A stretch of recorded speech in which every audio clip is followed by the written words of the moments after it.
Le sujet d'aujourd'hui est les bienfaits divins que j'aborde en plusieurs points. Je commence par le premier. Allah est à l'origine de tous tes bienfaits. Tous les bienfaits que tu as ne viennent ou ne proviennent que de la part de Allah Ta'ala wa Tabarak. Sachez mes frères et mes sœurs qu'en islam, les bienfaits dont on dispose pendant toute notre vie proviennent tous d'Allah, gloire et pureté à lui. La ilaha illallah. Il n'y a aucune divinité à part Allah. Allah est à l'origine de tous les bienfaits qui nous touchent et qui nous émerveillent. Nulle divinité à part Allah. Il t'a offert la vie et sa continuité seconde après seconde. Si tu vis, c'est grâce à lui. Il t'a offert la bonne santé. Il t'a offert un corps harmonieux qui te permet de faire ce que tu veux. Il t'a offert la raison avec laquelle tu réfléchis. Imagine-toi sans la raison, privé de la raison, touché d'une maladie mentale, tu parles tout seul, tu ris tout seul. Combien tu vas dépenser de l'argent pour retrouver la raison? Et là, tu as la raison et gratuitement, tu as la vie gratuitement. Imagine quelqu'un qui est sur le point de mourir, combien il va payer pour avoir la vie? Là, tu ne payes rien.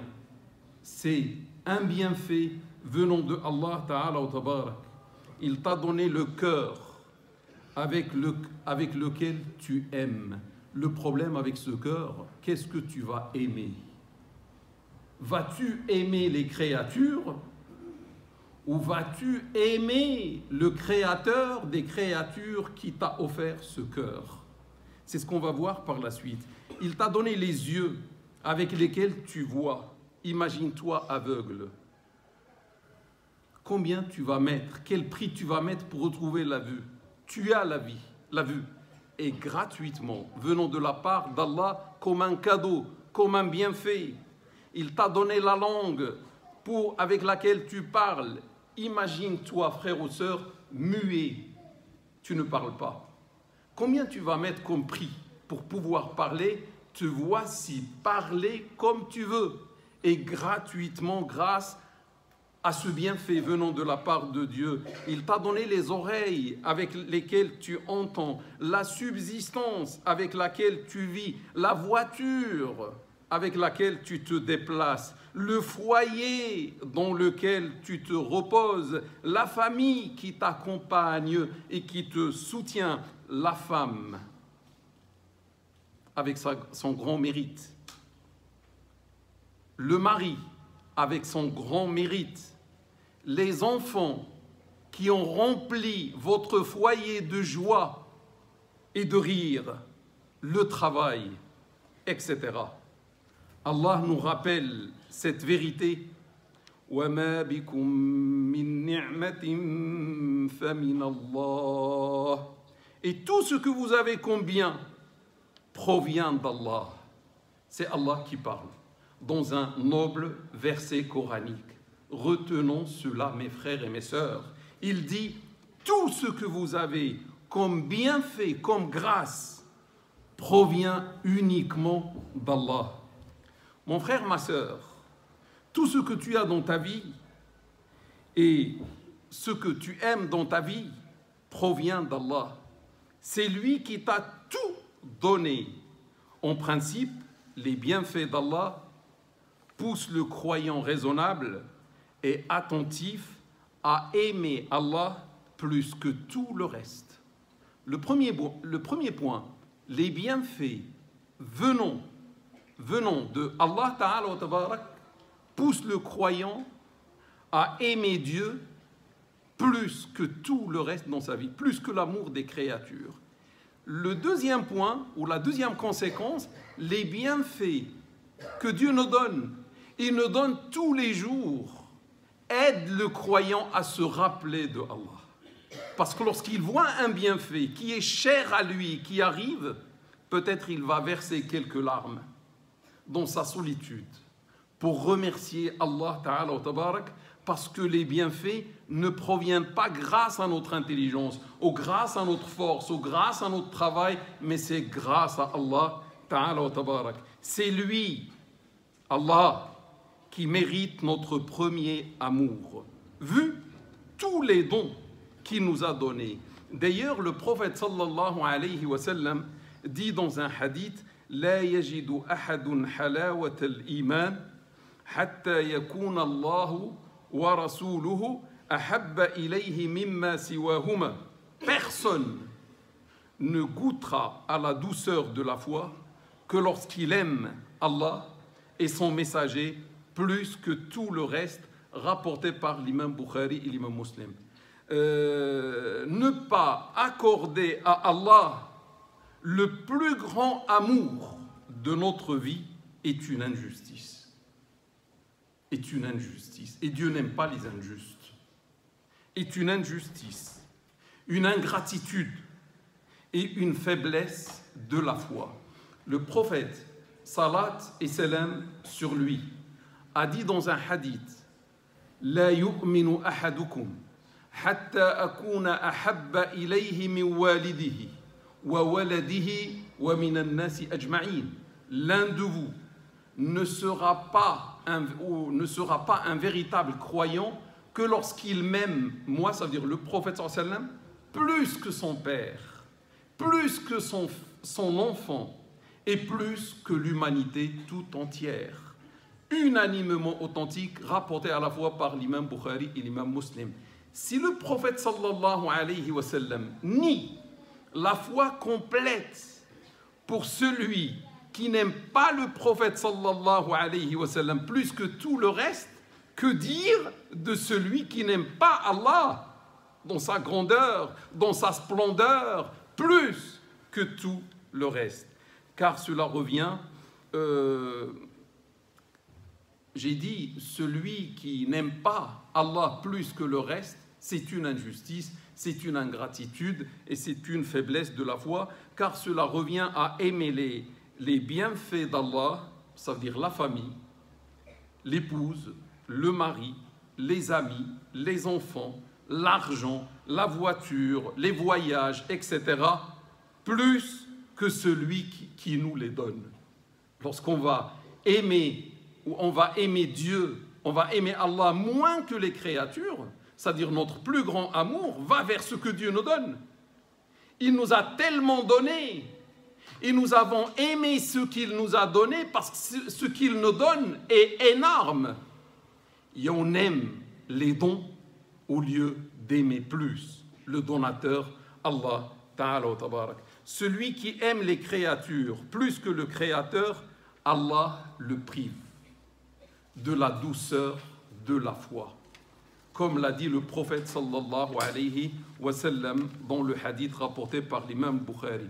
Le deuxième point, mes frères et mes sœurs, à propos des bienfaits de Dieu, c'est l'infinité de ses bienfaits.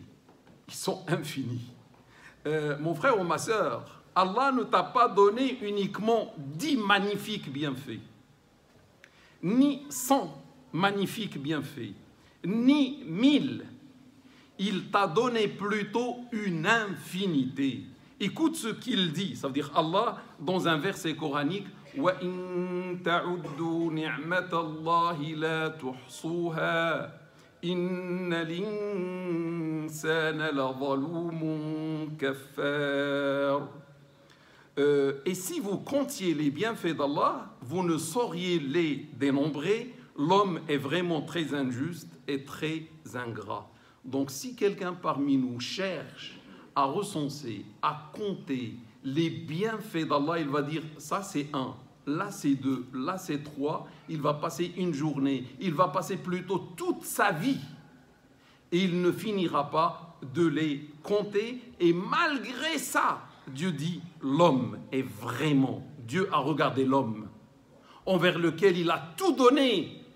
Qu'est-ce que Dieu dit à la fin de ce verset? L'homme est vraiment très injuste. Lorsqu'il dit l'homme, c'est-à-dire la femme aussi. Là, l'homme avec grand H, homme ou femme, l'être humain est très injuste est très ingrat vis-à-vis des bienfaits venant de Allah Ta'ala wa Tabarak. En principe, pour chaque bienfait divin, le serviteur doit remercier le bienfaiteur, Allah, par Alhamdulillah au minimum. Chaque fois un bienfait, le minimum c'est de dire Alhamdulillah. La louange entière est à Allah Ta'ala wa Tabarak. Mais comme les bienfaits sont infinis, remercier Allah pour l'infini est impossible. Les bienfaits de Allah sont infinis. Comment remercier Dieu pour quelque chose qui est infini? Par conséquent, le serviteur doit reconnaître au minimum par son cœur l'immensité des bienfaits divins pour lui et remercier Allah d'une manière globale de l'ensemble de ses bienfaits. Si on n'arrive pas à remercier Allah pour chaque bienfait, au moins d'une manière générale, on le remercie pour l'ensemble de ce qu'il nous a donné, puis il ne doit pas désobéir à Allah en utilisant les bienfaits dans le domaine de la colère de Dieu. Il t'a donné des bienfaits magnifiques, sublimes, parce qu'il vient du sublime Allah Ta'ala wa Tabarak. Oses-tu utiliser ce que Dieu te donne comme bienfait dans le haram, dans l'interdit? Au moins, si tu n'arrives pas à remercier comme il se doit Allah, n'utilise pas ses bienfaits dans le domaine qui le met en colère, dans le domaine du haram. Ce qui signifie en quelque sorte que le remerciement doit être effectué par l'obéissance à Allah dans le cadre de toutes ses prescriptions, en utilisant les bienfaits pour atteindre ce but. Il t'a donné des bienfaits. Ces bienfaits vont te pousser à aimer Allah plus que le reste, vont te rappeler de Dieu, c'est-à-dire tu vas vivre dans le rappel, tu ne vas pas oublier Dieu, parce que tu sais que les bienfaits viennent tous les jours, toutes les secondes de la part de Allah Ta'ala wa Tabarak, et tu vas utiliser ces bienfaits, tu vas employer les bienfaits pour atteindre sa satisfaction, pour satisfaire Dieu, dans le domaine du bien, dans le domaine de l'adoration, etc.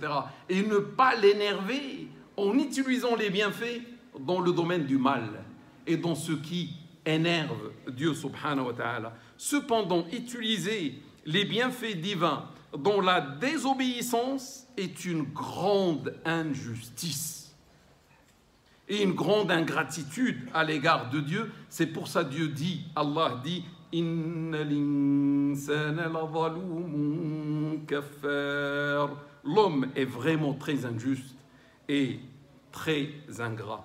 On raconte qu'Ibrahim ibn Adham, que Dieu lui accorde sa miséricorde, un grand vertueux de l'histoire musulmane, dit à un homme pécheur. L'homme pécheur est venu consulter, est venu voir notre imam Ibrahim ibn Adham pour lui poser des questions à propos de sa désobéissance à Allah Ta'ala wa Tabarak. C'était un homme pécheur. Regardez le grand imam, qu'est-ce qu'il lui a dit? Il lui dit, si tu veux désobéir à Allah, ne te nourris pas de sa subsistance. Ne mange pas de sa subsistance. Tu veux désobéir à Allah, fais-le. Mais ne mange jamais la subsistance de Dieu, car il est inadmissible de se nourrir de sa subsistance, puis de lui désobéir. Moi, je te dis, je peux rajouter encore, je dis, ne respire pas de son oxygène. Si tu veux désobéir à Allah, fais-le. Mais ne respire pas de l'oxygène de Allah, parce que c'est inadmissible de respirer de son oxygène, de boire de son eau, de manger de ses aliments, et après, on lui désobéit. Ça, c'est de l'injustice et de l'ingratitude. Il lui dit encore, si tu veux désobéir à Allah, n'habite pas sa terre. Car il est inadmissible de vivre sur sa terre, chez Allah, sur la terre de Allah, puis de lui désobéir. C'est inconvenable, c'est inadmissible. Sors de la terre, quitte la terre et désobéis à Allah Ta'ala wa Tabarak dans un autre point qui ne lui appartient pas. Parce que la terre et ce qu'il y a sur elle et au-dessus d'elle dans les cieux appartient à Allah Ta'ala wa Tabarak. Si tu veux désobéir à Allah, fais-le dans un lieu où il ne te voit pas. Tu veux désobéir à Allah, au moins cherche un lieu où il ne va pas te voir. Car il est inadmissible de lui désobéir devant lui, devant son regard, malgré tous ses bienfaits à ton égard.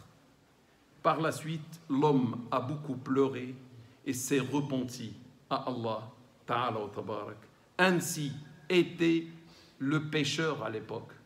Au moins, lorsqu'on lui parle de Dieu, ça le touche droit dans son cœur et il arrête. Imagine, mon frère ou ma soeur, tu passes la clé de ta maison à un homme ou à une femme et tu mets à sa disposition tous les biens et les aliments qui s'y trouvent, à la seule condition de respecter tes règles.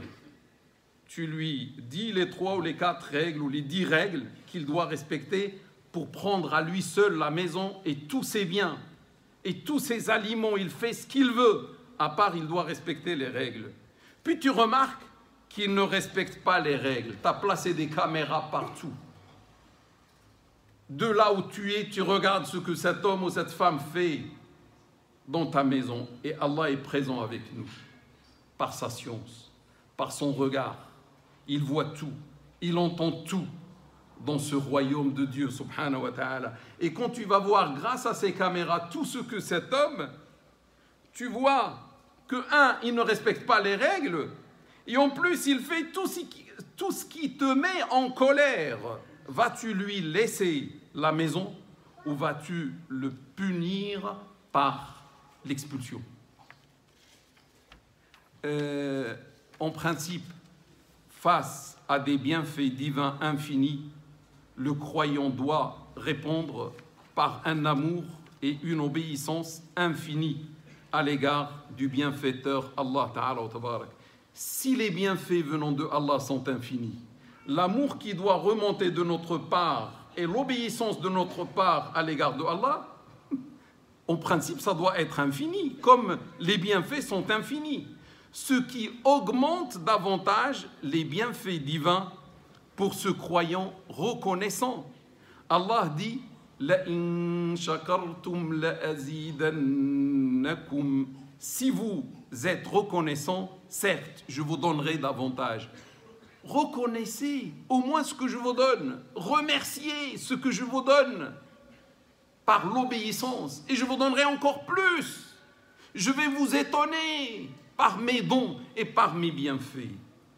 Mais Allah dit dans un autre verset وَقَلِيلٌ مِّنْ عِبَادِيَ الشَّكُورُ. Or, peu de mes serviteurs sont reconnaissants. La hawla wa la quwwata illa billah. Dieu dit, tout ce que vous avez vient de ma part, remerciez-moi par l'obéissance. Et il dit, si vous me remerciez, je vous donnerai encore plus. Et qu'est-ce qu'il dit? Le constat amer, ce que Dieu a remarqué, il dit, or peu de mes serviteurs sont reconnaissants. Ça veut dire les gens se servent, les gens prennent les bienfaits de Dieu, lui tournent le dos et font ce qu'ils veulent avec les bienfaits de Dieu. Ils disent même pas Bismillah, ils disent même pas Alhamdulillah, et pire, ils vont utiliser ces biens pour faire le haram. Sous l'influence de l'âme et l'influence de Shaitan, sois mon frère, ma sœur, parmi le petit nombre des serviteurs qui remercient Allah pour l'infinité de ses bienfaits, ainsi il te donnera davantage ou encore plus.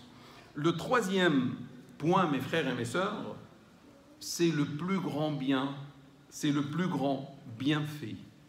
Parmi l'infinité de bienfaits se trouve la plus grande grâce divine en ta faveur, qui n'est autre que l'islam. Ce grand bienfait qui est l'islam, c'est lui qui a spécialement pensé à toi. Il a pensé à toi et t'a guidé à l'islam. Il t'a envoyé le meilleur messager. Il t'a anobli. Il t'a envoyé le meilleur messager avec le meilleur livre et avec la meilleure qibla, la maison de Dieu, Al-Kaaba, la Kaaba. Quand il t'a offert ce grand bienfait, l'islam, il t'a offert tout simplement la clé du paradis, à savoir le meilleur endroit qui existe.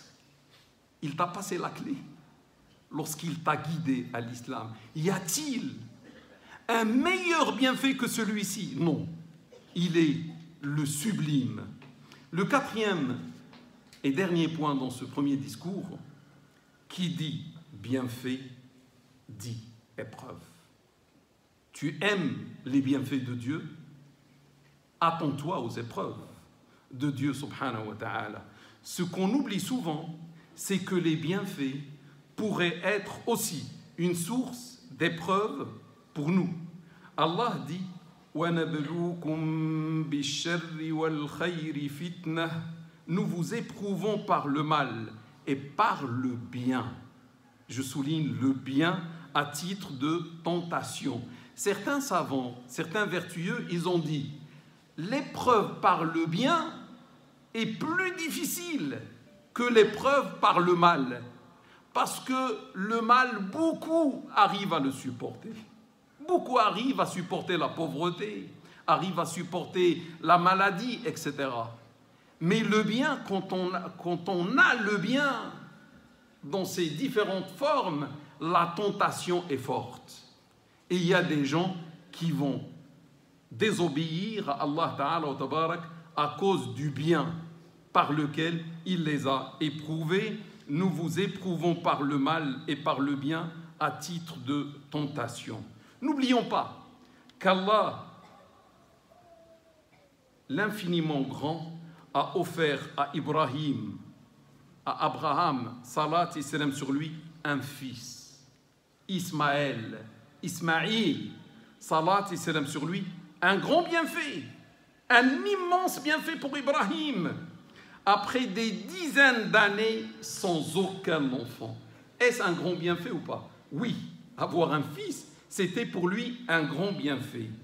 Puis, regardez ce que Dieu fait. Puis, il l'a éprouvé par ce fils, en lui demandant de l'égorger par sa propre main, afin de voir si Ibrahim, salat et salam sur lui, aime Dieu plus que le fils, ou aime le fils, le bienfait, la créature, plus que le créateur, Allah Ta'ala wa Tabarak.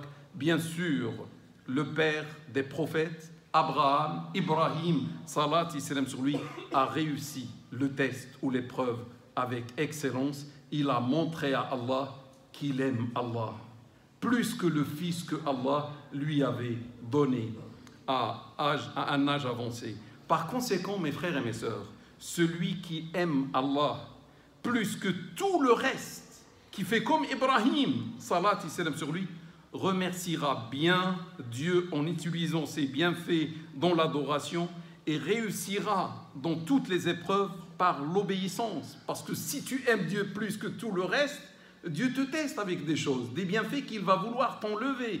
Tu dis ce n'est pas grave. Enlève ce que tu veux, Seigneur. N'enlève pas seulement, ne m'enlève pas seulement ton amour. Ne m'enlève pas seulement l'islam. Ne m'enlève pas seulement ta religion. Laisse-moi parmi les croyants et tout le reste. Tu peux faire ce que tu veux, Seigneur Allah. Alors que celui qui, malgré l'infinité des bienfaits divins, aime ces derniers, aime les bienfaits plus qu'Allah, aime par exemple l'argent, les désirs, les enfants, l'habitation, la voiture, les voyages, etc., plus que Allah, échouera dans les épreuves. Vu qu'il aime les créatures plus que le Créateur, du coup, devant le choix de l'épreuve, il choisira les bienfaits par rapport au bienfaiteur. Il va agir comme un enfant, alors que c'est un adulte responsable. Il choisira les bienfaits par rapport au bienfaiteur. Il choisira par exemple de garder l'argent pour lui, au lieu d'acquitter la zakat. Parce qu'il aime beaucoup l'argent. Ce bienfait qui est l'argent, il l'aime beaucoup, plus que son amour de Dieu. Donc il ne donne pas la zakat. de dormir, il choisira de dormir à la fin de la nuit.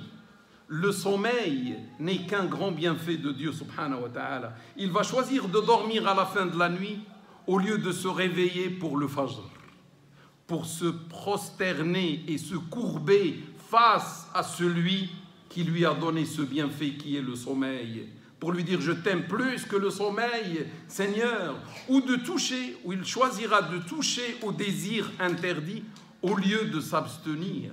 Mais lorsque quelqu'un touche aux interdits, il va toucher avec quoi?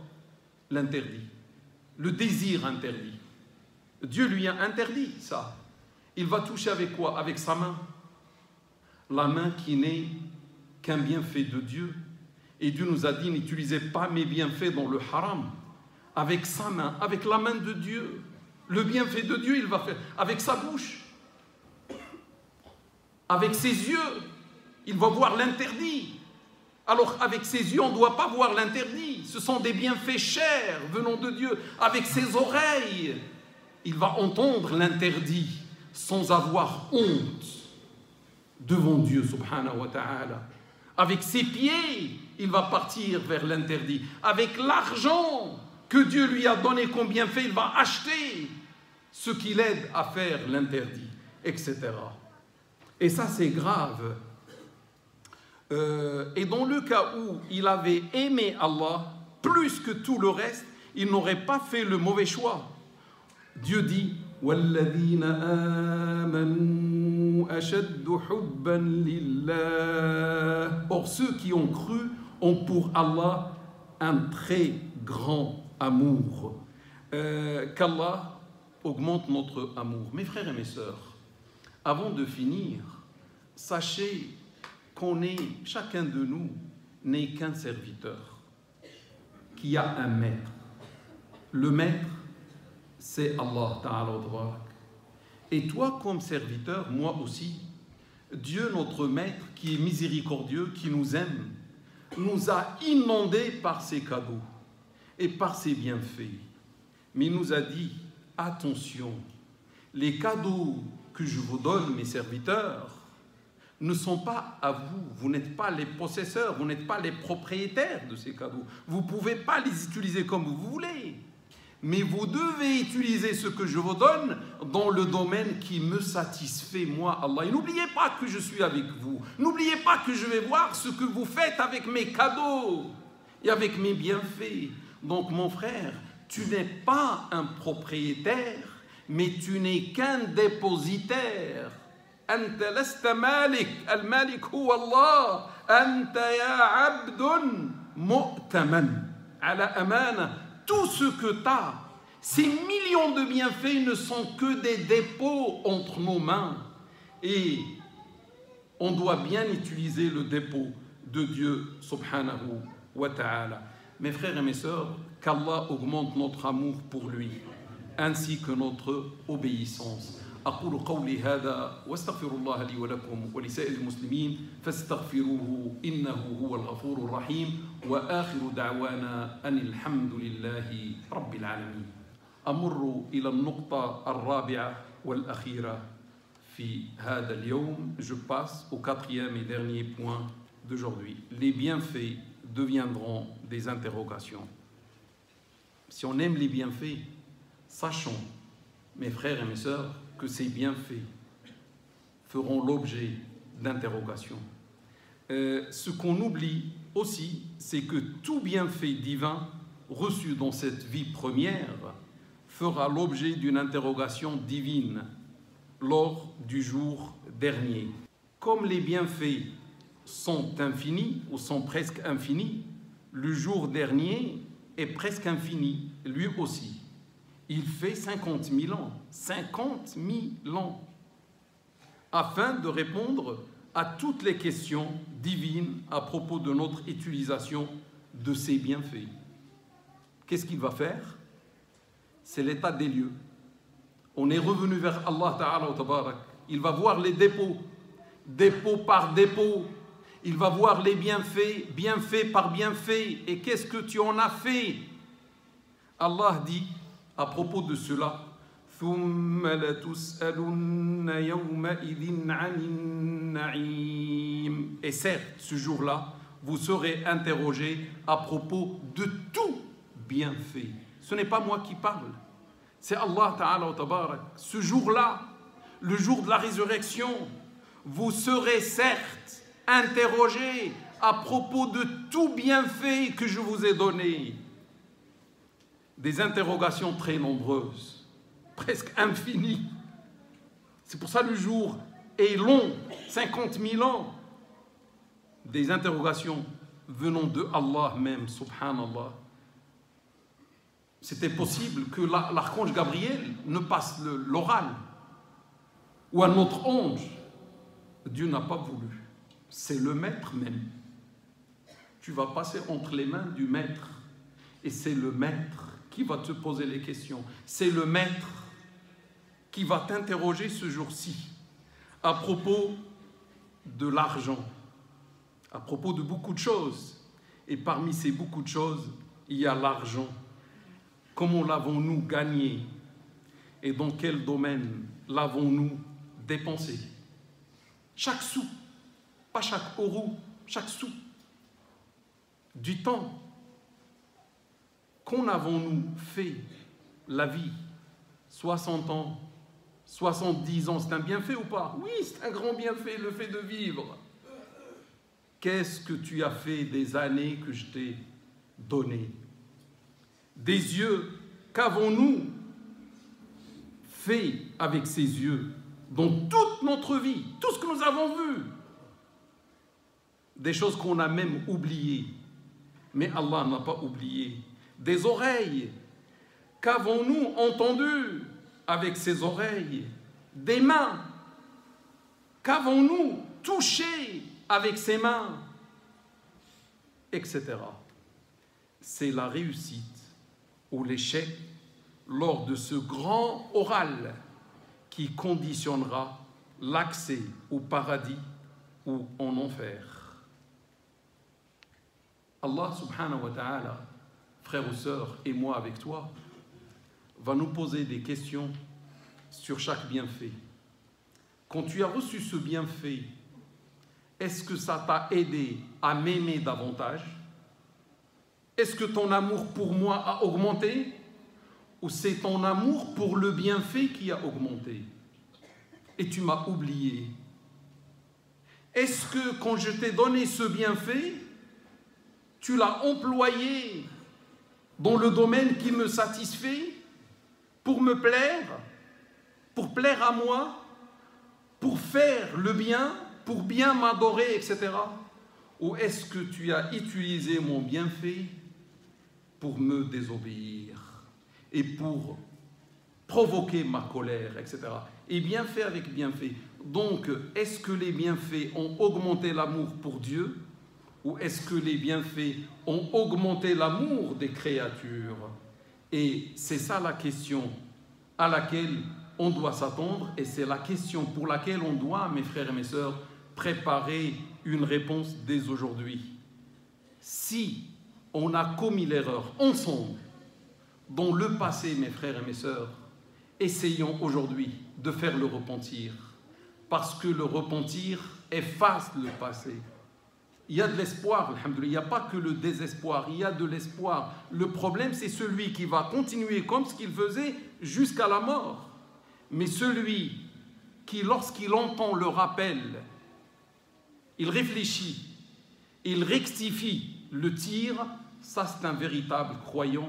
Qu'Allah nous aide avec ce qu'on a entendu aujourd'hui à faire le repentir et à prendre le droit chemin et à aimer Dieu et à aimer Allah plus que tout le reste.